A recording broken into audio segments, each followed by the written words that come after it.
got that water. I got that water. Hey y'all, what's up? Welcome back to my channel. Thank you for tuning in. We got Black and Crew New York to get into. You guys, it's the finale. It is the ending of this season. This season, I'm not gonna lie, y'all, it ain't give us that much. It kind of had the peaks, plateaued in the middle, and came at the end. Now that Kit is back and beefing with Donna and Tati in Hawaii. But overall, I think I give this season like a B+. But what I do know for sure is, now that they kicked off Sky, they need that bitch to go to therapy, okay? Go talk to Iyanla Vanzant. Go tell Sky to get her an episode of Fix My Life. Because everything that I've been seeing with Sky is just screaming, I need help, okay? But we're not going to get into all that. We're going to talk about this season. So anyways, let's get into the episode. So it opens up with everybody at the strip club. We are doing the combination of the bachelorette party situation. You know, Jess and Walt are trying to have a happy moment, but it never fails. Every time it comes down to a situation where Walt has put something together, these motherfuckers fuck it up all the time. So now, they're in the club, dipping and doing. Kwani's toe up, she drunk, toe up from the flow up, and Kit comes in. She's saying hi to everybody. You know, Walt's happy that she's there. You know, Richard's there too. Oh no, I skipped the part where C's and Richard, everybody was chanting for them to talk. They were like, talk. And Caesar was like, hell no, we're not doing it tonight. Not tonight on my watch. He is just thinking about all the stuff that he's done for shit and like how, you know, he just played him on the internet basically. So C's gets up and leave. And that's when Kit comes in. So Kit saying hi to everybody. She gets to Donna and Tati, but she told Tati, like, you are dead to me. I'm not talking to you no more. So she says hi to Donna. She's like, hi, Donna. You know, what's up? Donna's like, you know, I said I wasn't going to speak to you, but, you know, you were somebody that I once kicked it with and loved, but, you know, I'm feeling the type of way. So I'm just like, Kit, you need to tell me what I did to you. And Donna still has yet to give a valid reason of what Kit specifically did to continue this beef that you got with her. Donna, matter of fact, you aren't even really in the equation at this moment. The only reason you jumped in is because she said some shit on the IG, but everything that Kit has done has been in retaliation to what mainly Tati has said for blowing up her spot, and then you coming on the internet and like trying to come behind Tati. And I know you licking her cooch and everything, but like, I'm gonna need you to back up out this situation because you really don't have a reason to be mad at Kitty. So now, Tati's in her feelings about it. To you know, I was once friends with Kitty. I did everything for her. And she just so fake, this and that. Run over to Chicago. Like, it was such a mess. So now Donna, Tati, and Alex, that little threesome, they, you know, decide they want to take their little polyamorous ass outside and they want to head out. And Kit is just over. She's like, I can't deal with this. Like, Walt's cutting them off like, hey, hello, it's still my wedding. Like, it's still a bachelorette party. Just forget me and Jess are here. Y'all just gonna fuck up everything. Why don't you? So everybody's leaving. It's the next morning. Everybody's trying to recall what happened last night. Kwani's sitting there like, man, I was toe up last night. They all outside on the little beach chairs and stuff. And Kwani looks at C's like, look, man, this shit with Richard, like, you need to figure out what you're doing because, you know, everybody's in this group. We hang out together. We've all done some foul stuff. And, like, Caesar, you can't, you know, ignore the fact that you had did some stuff, too. You know, Caesar's like, you know, I know I'm not innocent of this. I've done my fair share. But, you know, I've just done so much for Richard, you know. And for him to stab me in the back like that, like, I can't handle that. So Kwani's like, look, you need to figure it out, okay? Because we got this wedding situation going on. Everybody's friends in this group, like, get it together, C's. So we see this cute little scene where Jess and Walt are just upstairs, just dancing in the room. They ain't having nobody's negative energy come between the fact that they about to get married, okay? I's married now, okay? Jess is getting ready to marry Walt, and I feel like Jess is such a good match for Walt. He was going through some struggles, y'all. We saw Walt, he was drinking a lot. He was just so depressed about losing his kids, you know, having to send them to live with the mom. Like, Walt needed a rebirth, like a resurgence of finding who he is and stuff. And I think Jess, you know, gave that to him.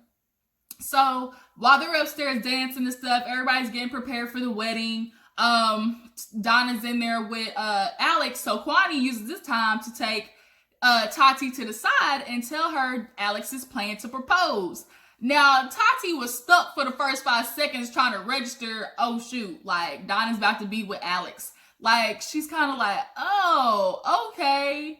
Like, so Kwani's super excited. Little did she know, Tati's in her head like, dang, he about to propose and I was just with this bitch last night. Like, we was doing the like, they was in the room doing a little piece of string. I mean, she said she's gonna duck my dick from the back. I want to duck, gonna feel like a like, Tati and her Joe was doing some X-rated things, okay? So I wonder how Alex is gonna feel when he watched that shit back. Like, cause he proposed to her thinking that Donna cut it off with Tati, but I guess she had a little goodbye sex moment or something like that, where she was like, let me hit and quit for one for the road.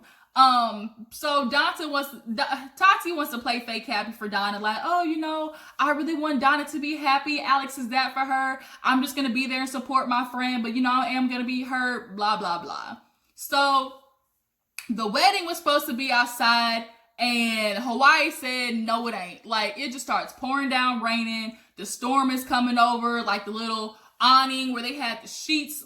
It's like a tornado's getting ready to go off. So now everybody's trying to figure out, okay, what are we going to do? Like, are we going to wait till tomorrow? Are we just going to do it inside? So while everything's getting figured out, C's just goes to the patio to kind of just take a breather, and oh shit happens to be out there. So they take this time to literally just like talk everything out, and it was good. You know, C's wasn't being his extra over dramatic self. You know, I did this for him. You know, you gonna do this to me. I had people stab me in my back, and you gonna do this to me in the front. Like, I was your homeboy. We was family. C's would be so dramatic in his goddamn confessionals, y'all. But he's sitting there talking to Richard, and he basically cops to the fact that, man, I'm surprised you didn't fire me already. Now that I own my own business, I have my own shop. I had no idea Richard had his own shop. Like, I was oblivious to that. I had no idea that he then became himself a businessman.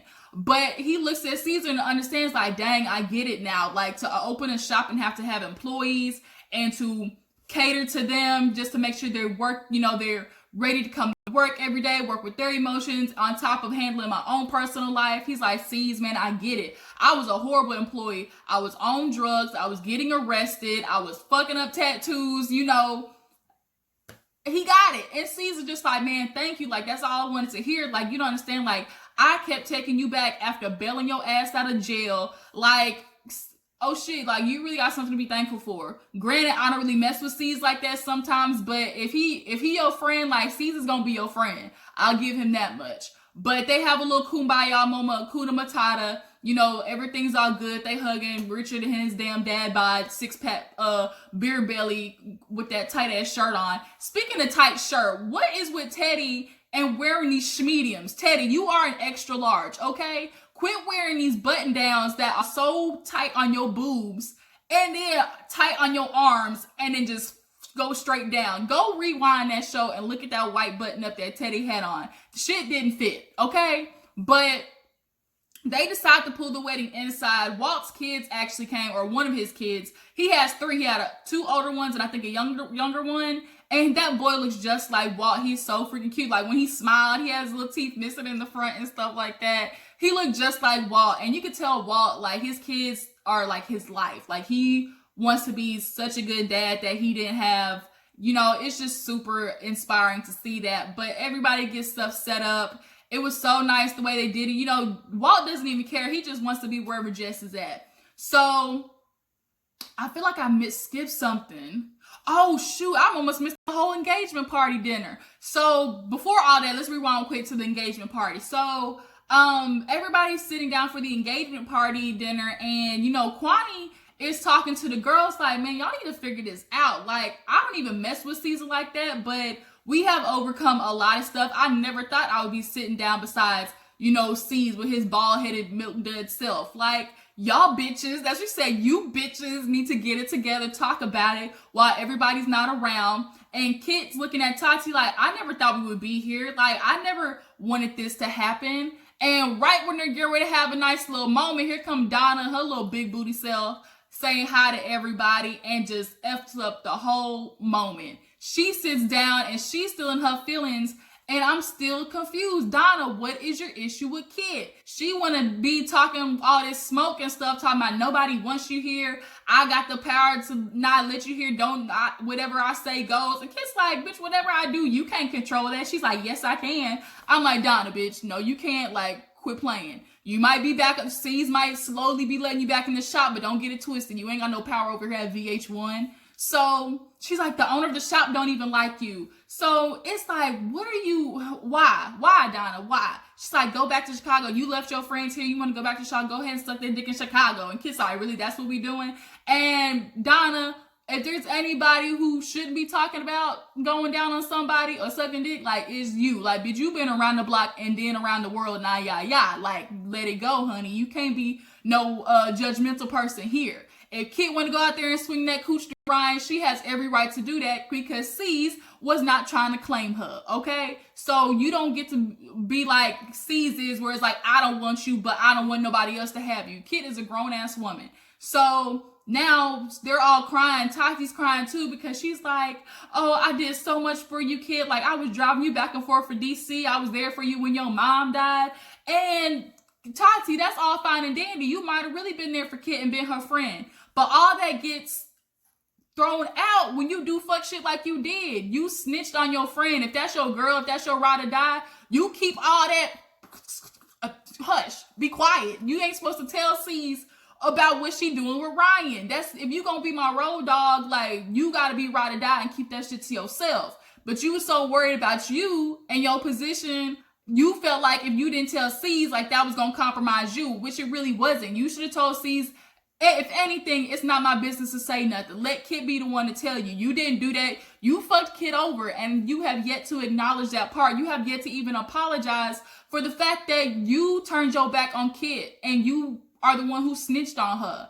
And then you're mad that Kid wants to go on the internet and rebuttal to what you said and wants to defend herself or whatever, say whatever she has. Kid never started this situation. Everything she did was in retaliation to y'all. But then y'all want to call her fake. Like, we haven't seen Kid really say anything that hasn't been factual or that was just straight up, like, dissing you guys to the fact that, like, it was coming across fake. Like, Kid has said everything behind y'all's back that she said in front of y'all face. So miss me with that. Y'all are trying to look for a reason to put this on Kid, and it's not really on her. So now they sitting here crying, having this moment. Just Tati's like, well, how do you not see that you've lost all your friends? The Kid's like, bitch, I got a friend right here that I've had for 20 years. Like, miss me with that.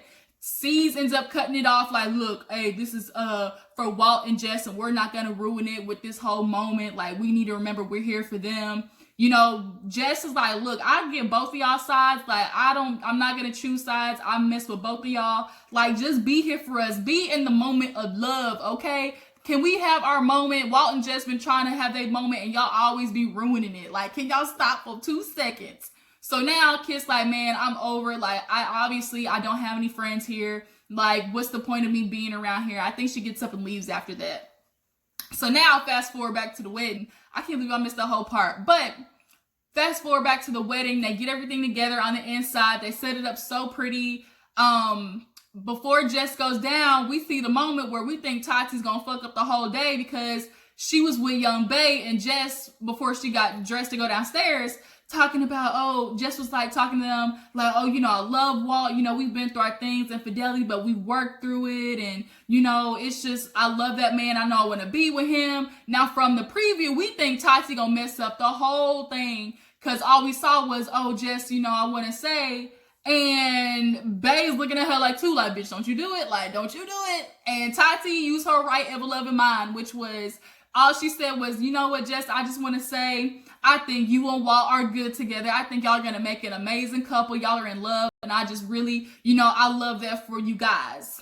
Thank you, Tati, for using your right mind for once in your life. Because had you said that shit the day of her wedding, first of all, had Jess got up and punched your ass in the eye, she would have had every right to. Because you don't sit there and wait till the goddamn days before somebody's wedding to pull some shit like that. Like, girl, you are addicted to drama. Tati likes the mess. She has nothing else going on in her life, so she has to involve herself in everybody else's and stir up confusion, commotion, so she has a reason to be in there yelling. This bitch don't know how to do nothing else but be in drama.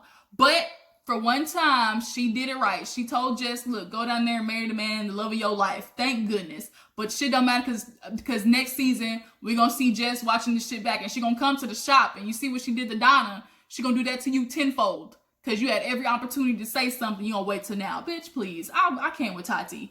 But they get married. They're having their vows. Jess said some beautiful stuff. Walt was talking about, girl, you give me strength, you give me power. Like, I feel like I'm invincible when I'm with you. He crying. Like, everybody's for them. It was so sweet, y'all. I really think I love Jess for Walt. Like, they're funny together. They laugh. Like, I just hope, Walt, you don't fuck it up, okay? Like, just be a faithful man. But from what I see of their relationship, I think they're gonna be all right. So they, you know, say their vows, they get married. For the power vested in me, Hawaii, you know, you are husband and wife. They kiss. It's such a good moment. Everybody's dancing and stuff like that. And this is where we see Alex take Donna outside. And he's telling Donna, like, you know I love you. Like, I really do. And she's like, yeah, you tell me that all the time. Like, I know you love me. He's like, well, just look at the ocean behind you. Look where we at. So when she turned around, Alex get down on one knee. So when she turned back around to look at him, he got the ring box open, got the light and everything. And she's like, what are you doing? He said, you know I want to be with you, Donna. Like, this is it. Like, you want me to propose? Like, I'm ready to do it. Like, will you be my girl? Y'all, she's crying, y'all. You could tell she really just wasn't expecting it. Now, would I have chose Alex for that to be the moment for you to propose? I wish you had waited to maybe the next morning. Like, you could have waited for that to be their day. But teacher's on, whatever. But she's crying. She is like, oh my God, Alex, like, I know I love this man. I knew I wanted to be with him. And she, like, I think Donna and Alex are really good. Who would have knew that, you know, real love was gonna come out of fucking in a bathroom, getting a blunt rolled on your back? Like, who knew that that was gonna be the start of everlasting love? Like, I can't. Donna, woo. So here comes Tati, and she out there, she sees, oh snap, this is the moment Alex proposed. Now she gotta hold her emotions together, because she's like, you taking my woman from me. She holding Donna a little bit too long, if you ask me, a little bit too long. And you know, she congratulates them and stuff like that. And Donna's just like, I've never had, you know, it feels so right. She's like, I've been proposed to before and it just didn't feel like this. And I think Donna's one of those girls who just suffers from, you know, I'll be with a man because he, like, it's comfort for the moment. Like, I might not be in love with this man, or that you convince yourself that you're in love with a man just because you're happy that somebody's with you. I think Donna does suffer from, like, giving it up a little bit too fast because she thinks that's what's gonna keep a man. But luckily, you know, Mr. Vagina Slayer stayed around for her big booty self, and they're gonna be, I guess, love happily ever after with this. So they go back, tell everybody what happened. Walt's like, well, god damn, can I have one day? But Jess is like, think of it like this. Our love inspired more love. Like, you know, they are engaged because of us. So let's think about it like that, Walt. So he's like, yeah, I guess so. It wouldn't be a black ink moment if they wouldn't take it away. And it's like, man, Walt, I'm sorry you gotta deal with all that shit. But everybody's happy for them. It's a good moment. Everybody's dancing at the end. And that's where the episode ends, you guys. Like, that was the season. I don't know what you guys think about the season. How do y'all feel? I give it like a B+. Drop down in the comments and tell me how y'all think about Sky this season. Do y'all think she should come back next season? And what does the future hold for Donna and Alex? Do you think they will stay together? Who knows? But that was it, you guys. Appreciate you for tuning in. Don't forget to like this video, subscribe to my channel. I'll catch y'all later. Deuces.